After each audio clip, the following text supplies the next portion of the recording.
I have the pleasure of introducing Michael French. Since 2015, Michael has served as the Director of Operations of Green Forests Work, a nonprofit whose mission is to restore native forests on former surface coal mines. Michael has also served as a co-chair for the Appalachian Regional Reforestation Initiative Science Team since 2018, promoting research into reclamation and ecological restoration on lands impacted by surface mining. Prior to joining this team, Michael worked for the American Chestnut Foundation as a restoration ecologist and in the private sector for Williams Forestry and Associates, where he supervised the planting of millions of trees across the Appalachian region. So thank you for being here, and let's welcome him to the pedestal.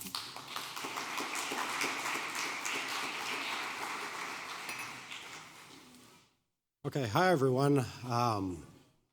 As she mentioned, Green Forests Work, for those of you who aren't familiar with us, was founded at the University of Kentucky to restore healthy, native, productive forests on formerly mined lands across the Appalachian region. But as we've grown over the years, we've really expanded into other types of ecological restoration work as well, and I'll talk about some of that throughout my presentation. But the focus is really going to be on coal mines. And we started doing this work because there weren't any other people that were really doing it, and there was such a huge opportunity out there to get a lot of really good ecological restoration done. So before the Surface Mining Control and Reclamation Act of 1977 was passed, reforestation of coal mines in the eastern United States was really common, and in a lot of cases the trees did really well, as you can see from these black walnut in southern Indiana, cottonwood in southern Indiana, and white oak in southern Illinois. In fact, they found that some of the most productive sites in the entire state of Illinois for white oak regeneration were on former coal mines. This is a scene of some of the Peabody mines in western Kentucky, where they've been harvesting timber for decades off of some of the old coal mines out there. This is a mixed hardwood forest in eastern Tennessee that was planted to pines and locust and then regenerated into mixed hardwoods. The site index for 50 years at this site for yellow poplar was 120. So at 50 years, the trees would be 120 feet tall, essentially. So, before the Surface Mining Control and Reclamation Act was passed, trees were doing really well on surface mines, but there were a lot of other issues. There are human health and safety issues, boulders coming down hillsides, coming through people's houses, destroying property.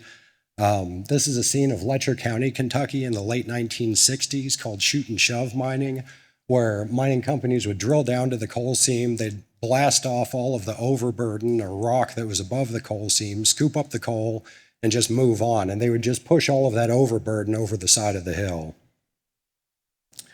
There were massive water quality issues with this as well. There was massive erosion, sedimentation of streams. Dangerous high walls were sometimes left in place. Toxic or acid-producing material was sometimes left on the surface. This is a coal mine up in Pennsylvania where they left coal refuse on the surface and it was acid-producing material. The site has looked like that since the 1930s, and the watershed below it is just basically a big dead zone. So in 1977, Congress passed the Surface Mining Control and Reclamation Act to standardize how coal mine reclamation was done across the nation. And they were really focused on eliminating the landslides, keeping boulders from coming through people's houses, the human health and safety issues, and water quality parameters. The law stated that mining companies needed to put up a monetary bond before coal mining so that if they didn't reclaim the land, the government would have a pool of money to go to. So that they could reclaim the land. They also had to declare a post-mining land use. What is the land going to become after the mining? Is it going to be forest land? Is it going to be industrial, commercial, hay pasture land? What will the land be used for after the mining is done? And they said that mining companies had to restore the land to approximate original contour. You couldn't leave the dangerous high walls or pits in place. You had to basically shape the mountains back the way they were before. So after the law was implemented, in a lot of cases to achieve the static safety factors, they hired traffic engineers to do this, who are great at building roads, but they're terrible about building forests. And they began compacting everything out there. This is a contour job where they had a couple of bulldozers cabled together to compact the hillsides. It did prevent the landslides and erosion, but that compaction led to a lot of other issues as well. You can see this hillside here in West Virginia where the bulldozer just ran it over repeatedly, basically turning it into like a compacted gravel parking lot. So when they tried to plant trees in these areas, tree planting failures became really commonplace. Because those compacted soils had such high bulk densities, you didn't get good gas exchange in the soils, you didn't get good microbial development, water just runs off of the surface, you get low dissolved oxygen, things of that nature, and a lot of the trees would die. If the trees survived, you would have these little bonsai forests because the tree roots couldn't extend easily into those, compacted gravel parking lots, essentially. This is a 7-year-old northern red oak that was planted shortly after the law was implemented. And, in addition to them compacting everything, they also would hydroseed aggressive grasses and legumes like Kentucky 31 fescue, Sericea lespedeza, and other non-native plants as well that would really hinder the tree growth. So when planting trees in these conditions, a lot of times they didn't have a chance. So mining companies would plant the trees and they would die, and they'd have to replant them, and they'd die again, and they'd replant them, and they couldn't get their bond money back, and they couldn't get out from underneath these permits. So they went away from using forest land as a post-mining land use, and they started going to hay pasture land or unmanaged wildlife habitat or some other post-mining land use where they didn't have to plant trees. So where once were forests across Appalachia, scenes like this became very commonplace, even if the landowner never had any intention of cutting hay on it or grazing cattle on it or managing it for forage or anything like that. This is a rangeland post-mining land use in West Virginia. You can see a lot of autumn olive that came into it. But it's really low quality habitat meant for generalists like deer and rabbits instead of some of the specialists that are out there. And afterwards, if you leave them unmanaged, they become basically a refuge for invasive exotic species that'll move into the areas. A colleague of mine calls this the arboretum of what not to plant.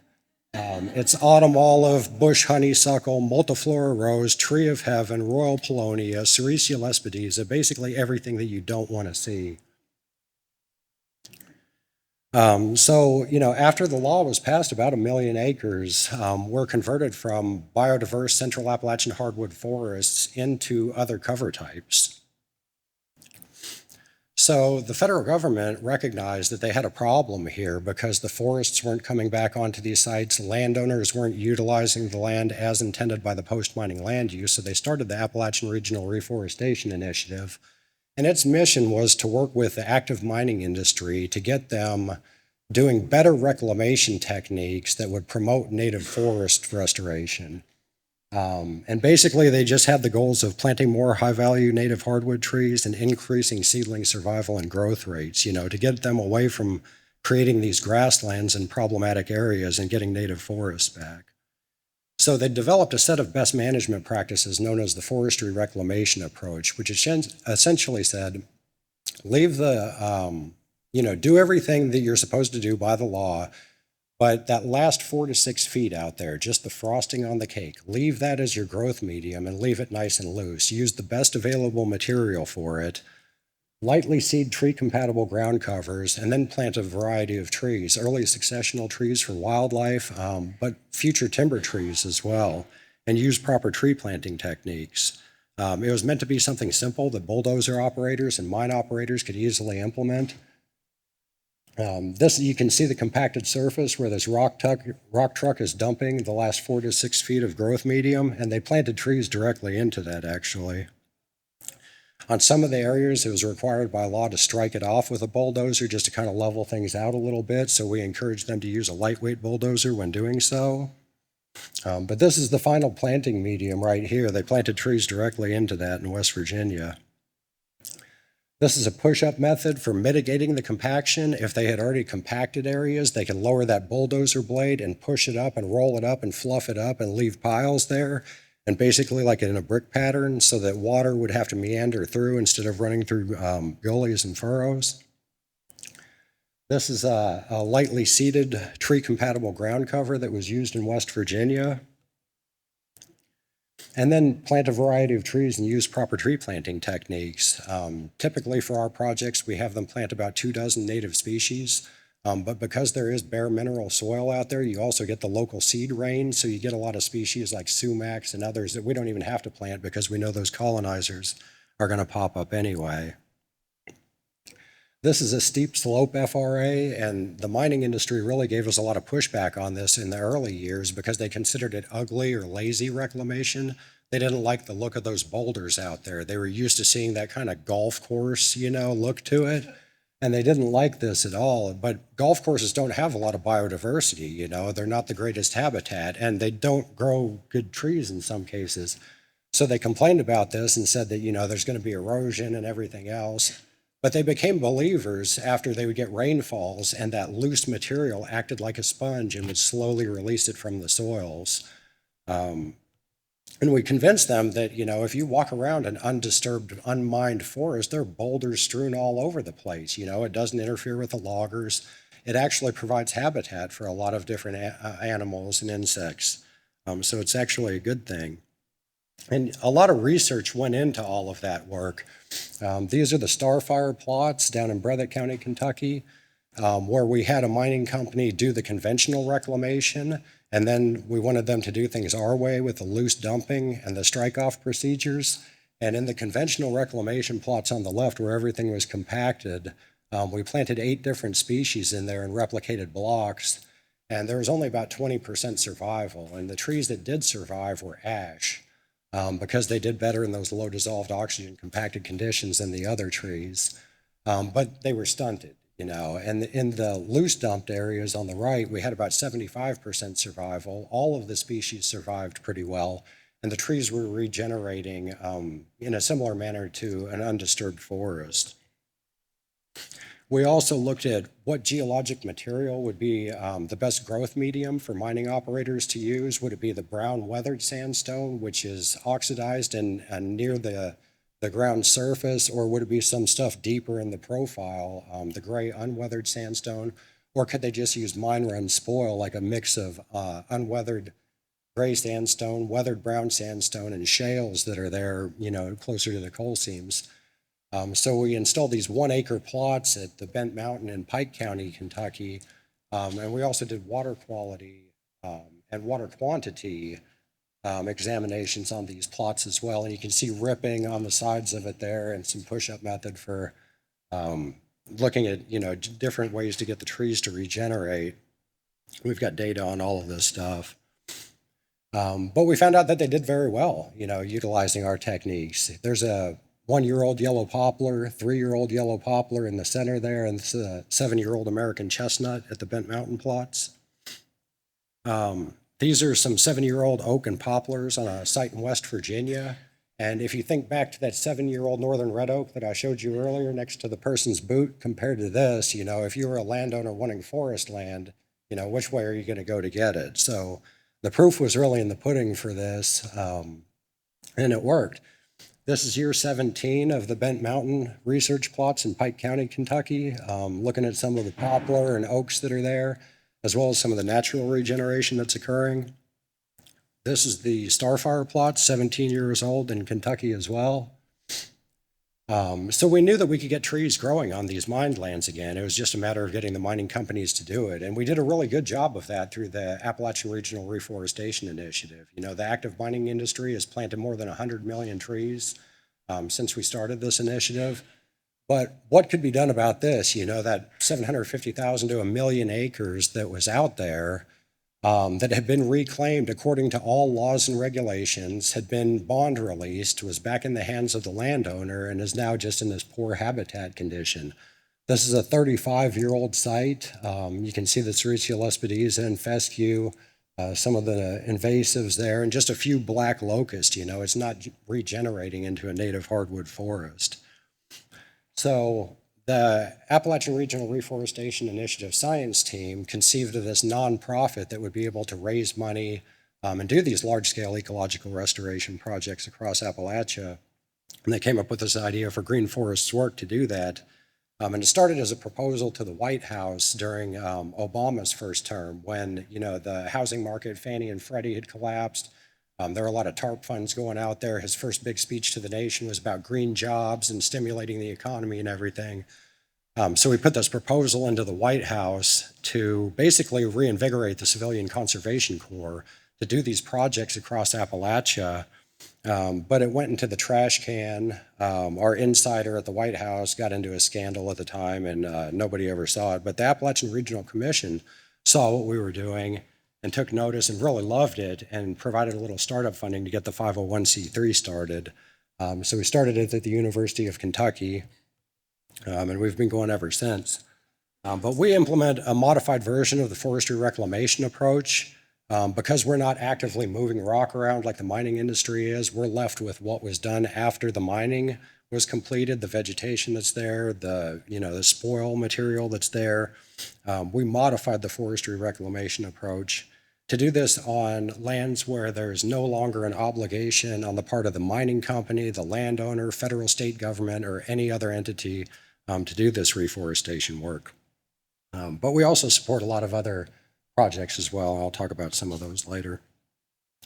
So the modified forestry reclamation approach, basically we have to control the unwanted vegetation. Then we've got to mitigate the compaction that's there because that's the biggest impediment to establishing a native forest again. And we use the push-up method and ripping for that. And then we plant a diverse mix of native trees and shrubs, use proper tree planting techniques. And more lately, we've been enhancing the ground covers that return after we do our work by purchasing seeds of native warm season grasses, wildflowers, and native legumes to create better pollinator habitat and ground nesting bird habitat and things of that nature. So the first step in our process, a lot of times we've got to get rid of all of that autumn olive, bush honeysuckle, multiflora rose, and we utilize bulldozers to do that. We scrape off, about 4 to 6 inches of soil, and it's not really soil as you would conventionally think of topsoil. It's spoil, basically crushed rocks and gravels that were left there before mining, but it removes the seed bank of all of those billions of autumn olive seeds and multiflora rose seeds and all of that stuff. And we push it into piles at the project perimeter. A lot of times we'll do so on the downslope where it forms a wheat berm to, prevent any material movement off-site. But we push it into piles for what we call rabbitat, just good habitat for rabbits and birds and foxes and whatnot. Then we've got to mitigate the compaction, and we bring in large bulldozers for this with big ripping shanks on the back of them. Usually they'll reach down 3 to 4 feet deep, and they'll flip everything over. Basically, it's like tilling your garden, except on a forest scale, It really loosens up the bulk density, exposes the mineral soil. That way rainwater can infiltrate and be more slowly released from the system. Tree roots can easily extend in all directions, and you get better microbial communities developed that way as well. So we utilize excavators and large bulldozers to do this work. Then we plant a variety of native trees and shrubs. Like I said, we generally plant about 24 native species per project. Sometimes it's more than that, and it depends on how long we're working in an area. On the Monongahela National Forest, we've planted more than 60 species of native woody vegetation there while we're restoring the red spruce ecosystem. For this work, because we're planting so many trees, a lot of times we contract professional tree planting teams to come out and plant the trees for us. But we also utilize a lot of different volunteer groups, K through 12 students, university groups, conservation groups, you name it, we've probably worked with them, Boys and Girl Scouts, alternative spring break students, NCCCs. We engage, more than 1,000 volunteers every year, and sometimes up to like 2,500 volunteers in our tree planting projects. So we're really focused on what I consider the 3 E's of our mission, which is ecological restoration, creating employment and economic opportunities on these degraded lands across Appalachia through the immediate creation of jobs for seed collectors, tree nursery workers, heavy equipment operators, but also future employment opportunities for forest management, timber harvesting of non-timber forest products, things of that nature, enhancing recreational opportunities. And involves also environmental education. We go out, give a lot of outreach presentations every year to different universities, colleges, things of this nature.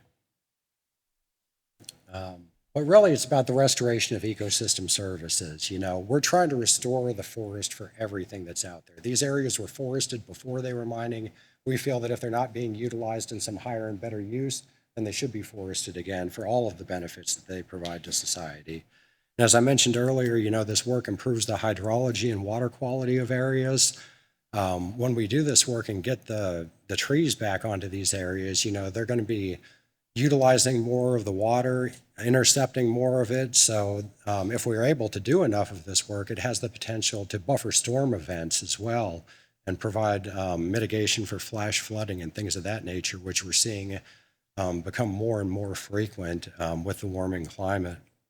But it also increases the surface area of those areas, so they increase particulate interception as well to increase local air quality.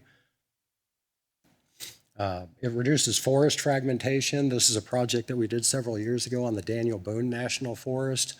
And, we're trying to create more contiguous forest, not only to benefit cerulean warblers and tanagers and neotropical songbirds and bobcats and all of that depend on contiguous forest, but also because these areas serve as reservoirs for invasive exotic species that can then disperse into other disturbed areas nearby. But here's a site of that same project on the Daniel Boone National Forest. You can see a little wetland that we created there and all of the ripped up ground. We went and planted, a shortleaf pine, upland oak forest type onto this site. This is a site that we worked on the Monongahela National Forest, where we've done probably about 1,800 acres worth of forest restoration on the surface mined lands there. And we've created about 1,500 wetlands and vernal pools for amphibians. And just putting the sponge back on the mountain, it's good for birds, it's good for all kinds of different wildlife. And it's amazing because these are precipitation fed, you don't get the water quality problems that are commonly associated with mining, like acid mine drainage and things like that. The water quality of these things is actually pretty good. And it's amazing how fast you'll get newts and egg masses and things like that. I mean, if you build it, they will come.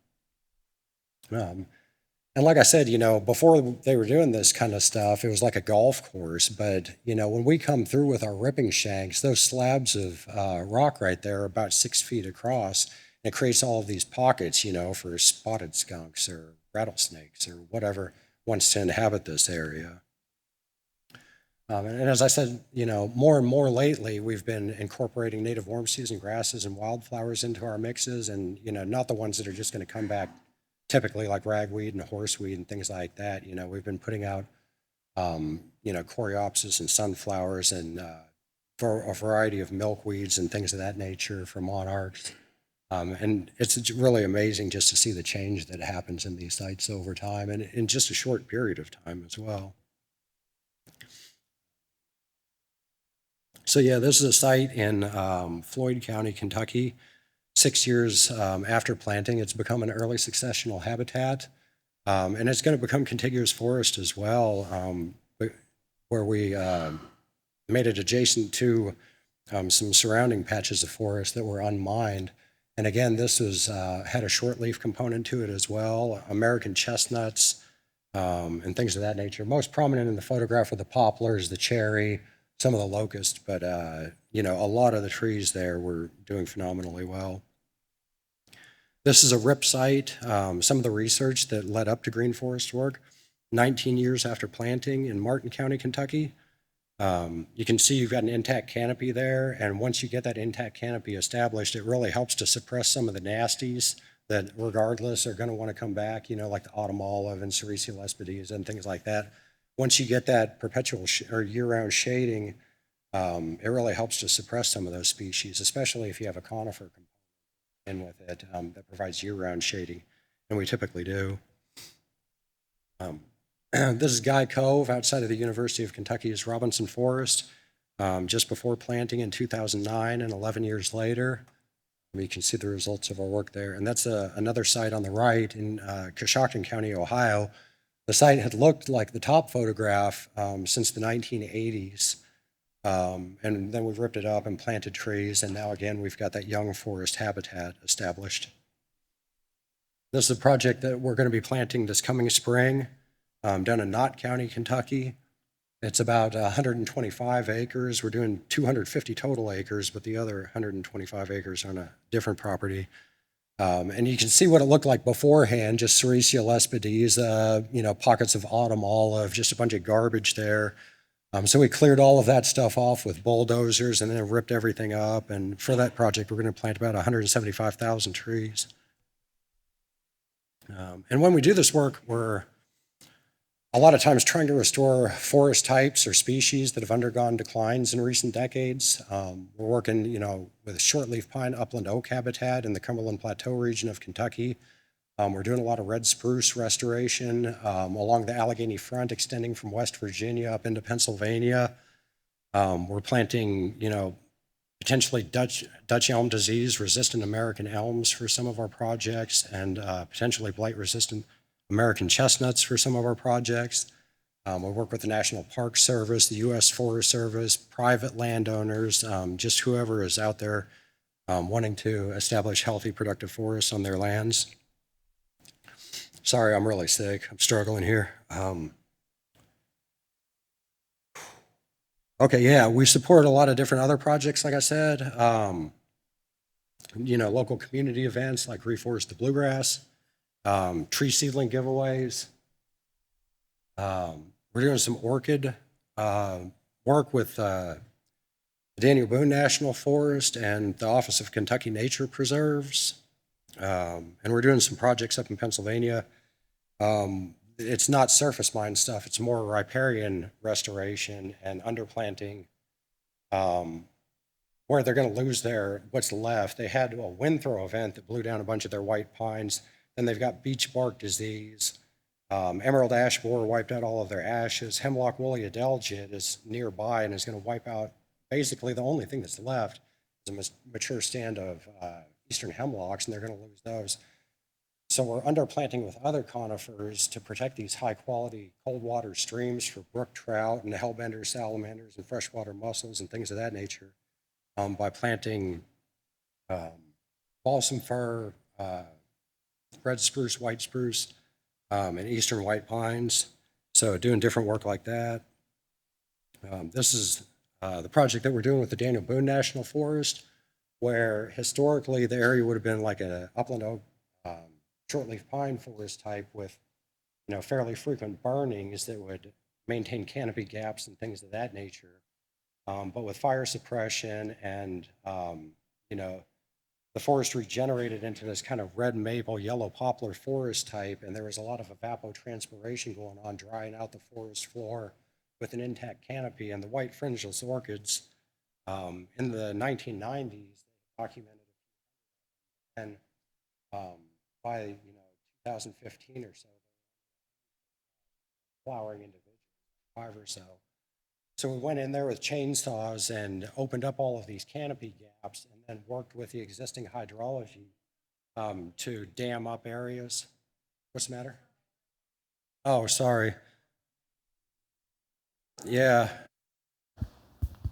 I'm having trouble maintaining my balance. I can't hear anything out of this ear. Yeah, I'm hanging in there. I haven't fallen over yet. Can you hear me now? Okay. Sorry about that. But yeah, we for this white fringeless orchid project, it's a federally endangered species. So we worked with the Office of Kentucky Nature Preserves and Daniel Boone National Forest to open up some canopy gaps. And did you hear the history? What I talked about? How fire suppression and all of that stuff. But yeah, we went in there with chainsaws and knocked it down, and then we made some check dams and things like that to maintain water on the site. And we're doing some more of this work, actually creating wetlands, and Office of Nature Preserves and Daniel Boone National Forest are trying to actually propagate those orchids now so that we can plant them to do some more of this work, which is pretty cool. This is another smaller project that we do. I just wanted to talk about some of these because, our bread and butter is mineland stuff and, big projects or whatever. But this area is a local well water supply for a village in Ohio, and they really couldn't afford to keep mowing it. And they're not allowed to do anything with that property because the EPA has this 300-foot boundary where they're not allowed to use herbicides or anything like that, so they can't use it for agriculture or anything.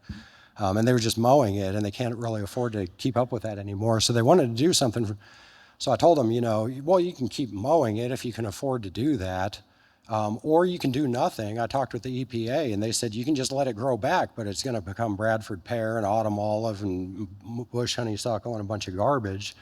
Or you could work with us, and since we can't use herbicides, we can just use a different, less heavy-handed technique and use a moldboard plow to flip everything over and then disc it up in the spring and rototill it and create a walking path and turn it into a native tallgrass prairie and plant trees with it as well, so it'll eventually regenerate into a forest. And they really like that idea, so we're working with them on that. We got a four-bottom plow out there. We're going to rototill it along the walking trail and to get the community involved with that. Some local schools will plant it and help us broadcast seed and stuff. Here's where we've worked over the years. This map's a few years outdated, but we've done over 500 projects, planted close to 7 million trees now, over 13,000 acres, worked with hundreds of partners, some of you all in this room, and invested millions of dollars back into Appalachia. This just kind of shows our growth over time in terms of acres and numbers of trees planted. We've had a little bit of decrease in acres and numbers of trees lately because we're one of our projects, the scope of it kind of decreased, but the quality of the work is pretty cool. We're doing some pond decommissioning work to reduce thermal pollution. There are sediment ponds that existed after the mining, and we're pulling those out because they're contributing warm water to some cold water fisheries. We've got 5 employees. We're ready to scale up if we get additional funding and apply this to different disturbances as well. It's not just coal surface mines that this applies to. We've worked on sand and gravel mines lately, different geographies as well. We've done some work, helped support the planting of a couple 100,000 trees in Australia in partnership with the Arbor Day Foundation. We may have a project coming up in Africa here soon that will help support. Yeah, and then it's good stuff. Climate change is a big issue. When you're doing this work, a lot of people talking about planting trees for the purposes of mitigating climate change. These areas are some of the best areas to plant trees simply for the purposes of planting for mitigating climate change because, soils can only hold so much carbon until they basically reach an equilibrium with the microbes that are out there, breaking it down, releasing it into the atmosphere. But these areas where they've been blown up and you've got mineral soils, there's virtually no organic carbon in those soils, so they can serve as sinks for centuries, as those soils and the whole ecosystem and web of life is rebuilt in those areas.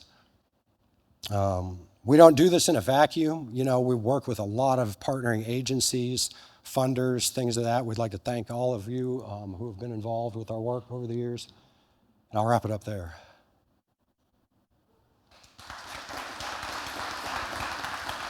I'll take any questions too. If anybody has any questions. Did you ever explore rather than get hundreds of volunteers out there to plant trees, did you ever look into using a hydro spreader with seeds rather than plant the little seedlings, using a hydro spreader? Yeah, it's been talked about direct seeding. We've done some direct seeding for like American chestnuts, and we threw out some walnuts and some hedge apples. But for the most part, we do bare root plantings. We do some containerized as well. We tried using a drone to do that seeding one time in Australia, and it failed. They basically bounce off the rocks and fly everywhere and just kind of rot on the surface. We found that the way to go is really just bare root. Stored Death Mountain up in Pennsylvania using that hydro seed technique. Yeah, they used to do that for locust and pines and things of that nature. But with the diverse mixes that we're planting, and the skill level that the professional tree planters have, we'd rather go with them until like some AI can come and beat that. And I don't know if it ever will, because even though a lot of our professional tree planters are Mexicans, Hondurans, and Guatemalans here on H-2B work visas, they know seedlings and trees better than most Appalachian citizens. And that you can throw one down in front of them, and it's just a bare root seedling. It's just a twig, no leaves on it. It's got a root system, and they can tell you if it's a white oak, a red mulberry, or what it is, and also what its preferred area is. If it's a moist site, they're going to plant more yellow poplar. If it's a more dry site, they'll be planting more chestnut oak, scarlet oak, American chestnut, things of that nature. So even though our plantings are somewhat randomized, it's more intelligently done that way. So, and direct seeding would be really tough to do. And once we rip it up, I mean, you really can't get equipment over those areas easily at all. You just tear stuff up. We're huge. Those big projects that you showed pictures of, can you say more about how that got paid for? If the mine has fulfilled their obligations, like where does the funding come from to do that humongous project? Yeah, so I mean, none of our projects, very few of our projects are entirely funded by one entity. We typically have to pool funding together. We work with cooperative agreements with the U.S. Forest Service, and we'll bring in funding from the Arbor Day Foundation or the National Fish and Wildlife Foundation, some of our private donors, GFW supporters. We'll put together a project budget and do as much as we possibly can. Every year we try to match our expenses to our income. So if we, get this new donor who read about us in the New York Times or whatever, and they give us $100,000, okay, well now we can expand a project because we've basically got an infinite workload. If we've got a 1,000-acre site, we might only have funding to do 200 acres of it. But if we get this, windfall of cash, then we can just expand it, and it reduces our per acre costs. But yeah, I mean, it's just like our revenue stream. We've got corporate donors. We've got people interested, like the bourbon industry is really interested in white oak sustainability now, so they're getting into reforestation more and more. Arbor Day Foundation and others. Yeah, just it's a variety of sources from corporate, private, and then just individual people who maybe want to offset their own carbon footprint or whatever, So it's all over the place, like most nonprofits. Hey, Michael. First, thanks for all the work. Do a great job. I can attest to that. Project on his property. Sorry. So it's awesome. And I guess the question is, I noticed in some of the photos, after the initial devegetation and seed bank removal, it's obvious that there's still some remaining invasive seed bank that's coming back. Do you guys ever go back and try to, in the environment now where you have trees and competing vegetation, try to address that? Or do you find that the trees are capable of outcompeting the invasive population that comes back? Yeah, so that's a tough question. For most of the projects, we don't have the capacity to maintain all of these projects that we've done over all of the years. So if it's a private landowner, we encourage them a lot of times to work with NRCS through EQIP to get into those contracts for invasive species management. But sometimes we do go back and do them if it's going to be too complicated for like an NGO and their management board or something like that. Or if it's, a national forest or something, we will do that and go back. But we contract it. We don't do it ourselves. A lot of times we'll hire contractors to do that stuff. But yeah, once the canopy's intact, it really suppresses a lot of them that are out there. But there are other ones like Oriental bittersweet and just some of these nightmare species that are going to require active maintenance on the landowner side to maintain it in the way they want to into the future. Just, depending on what nasties you have out there.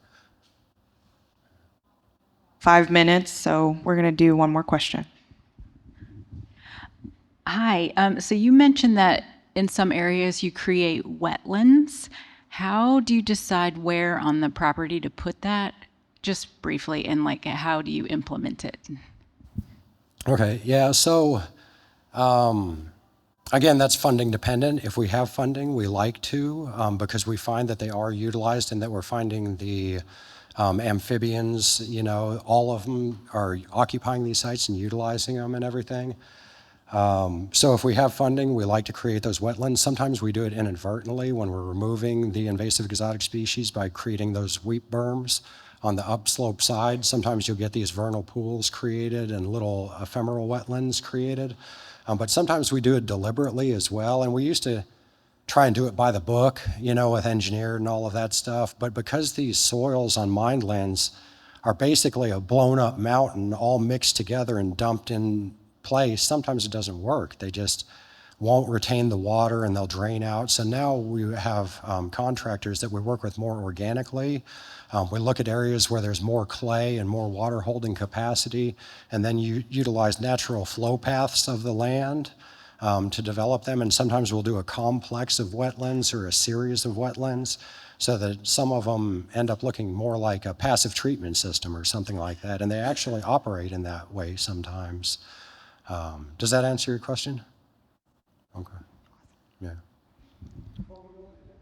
We do them at different depths and different sizes as well. And for the red spruce restoration work, where we deliberately created, well over 1,000 of them, we would add organic matter to it as well, because we were knocking down red pine and Norway spruce, and we would put those in there as habitat and structure features for different wildlife as well. So. All right, this is going to be the last question. Did you say the best for last? Thank you. Thank you very much. Have y'all considered using goats and/or sheep on removing invasive species? Because they like all the nasties. Autumn olive and bush honeysuckle is like ice cream to goats. Sericea lespedisa, sheep love that. It actually acts as a natural internal parasite reduction in those kind of animals. And if you need to work with sheep or goats, call the guy in a hat. We can get you as many as you want. And they're a really low impact on property, on stream banks, on whatever. They just go in and eat the stuff. They're really light on their feet. So have you considered doing that? Yeah, we've considered it, and I think Cliff is looking into some of that as well, and Richard and Lauren. And so Dr. Patrick Angel, who was with the Office of Surface Mining Reclamation and Enforcement and a big promoter of this work until he retired, started the Southeast Kentucky Sheep Producers Association. He's looking into doing some of that work as well. There are other groups doing it. We haven't done it because we're just a small staff of 5 people. So we would have to contract that out if we were to do it to folks like you. And then, kind of turn it over to them, because the herds really, or the flocks really require active maintenance. David Ditch at UK did some of that work and nearly lost a couple of goats because they got tangled up in the kudzu and nearly starved to death. So you need someone to oversee them as they're doing that kind of work, and we just don't have the capacity to do that. But it is something that we've considered and looked at and recommended to some other folks as well. Oh yeah, they would eat our trees. Yeah, we'd have to get them out of there before we planted our trees.